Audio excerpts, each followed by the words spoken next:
Good morning. Welcome again to Morning Devotions, and thank you so much for our time together. I'd like us to go back to a phrase that we have to this point ignored in Paul's writings, but it is a very significant part of who Paul is. He says in Colossians chapter 1, and he opens almost every one of his epistles this way, Paul, an apostle of Christ Jesus, by the will of God. Paul was a man who lived by the will of God. Now, I want to challenge you with that phrase today because later on here in Colossians chapter 1, he talks about being filled with the knowledge of his will.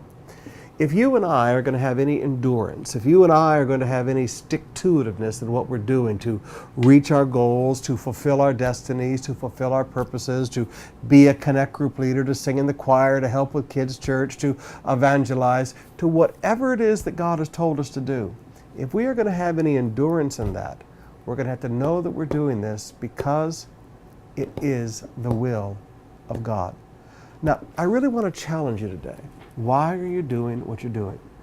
Have you been filled with the knowledge of His will? Is there a certainty in your heart that this is God's will for my life? This job is God's will for my life. This ministry is God's will for my life. This destiny is God's will for my life. Forgive me, this marriage is God's will for my life.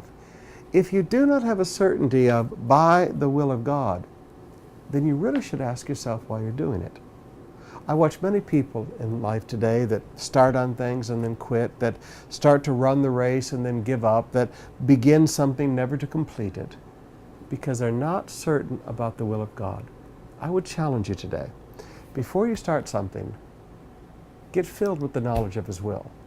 Before you start something, know that it's God's will. Because knowing that it's God's will is what's going to keep you going during the hard times.